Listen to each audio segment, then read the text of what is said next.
तर नमस्कार मंडळी, तर कशा आहात तुम्ही? तर सगळे मित्रांनो, आता घरी आलो रात्री आणि काल व्हिडिओ पण नाही घेतला, कारण काल पूर्ण तब्येत खराब होती. म्हणजे 31 तारखेला जर पार्टी केली होती आम्ही, आणि काय काल 1 तारीख होती, आज 2 तारीख आहे. आणि आज आलो घरी काल रात्री, आणि आता हे चाललो घेऊन दळण, कारण पीठ होतं जेवायला, म्हणजे चपात्या बनवलं पीठ नव्हतं जास्त, तर घेऊन चाललो. आमच्याकडे जास्त करून चपातीच खात आहे.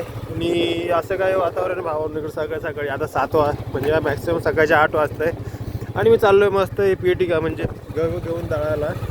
आणि काय परत आपल्याकडं एक फॅमिली मेंबर पण येणार आहे, एक नवीन डॉगीचं पिल्लू येणार आहे आपल्याकडं, तर त्याला पण आणायचं आहे आता. आणि तिकडे चाललो आता आपल्या मित्रांकडे, त्याच्या घरी चक्की पण आहे. म्हणजे तुम्हाला प्रत्येक व्हिडिओमध्ये दिसेल तर मित्र माझा दिसला पण असेल, जे जुने सबस्क्रायबर असेल त्याला माहीत पण नसेल, त्याच्या घरी चाललो आहे मी आता. तर भेटू पुढच्या व्हिडिओमध्ये परत एक नवीन. ठीक आहे.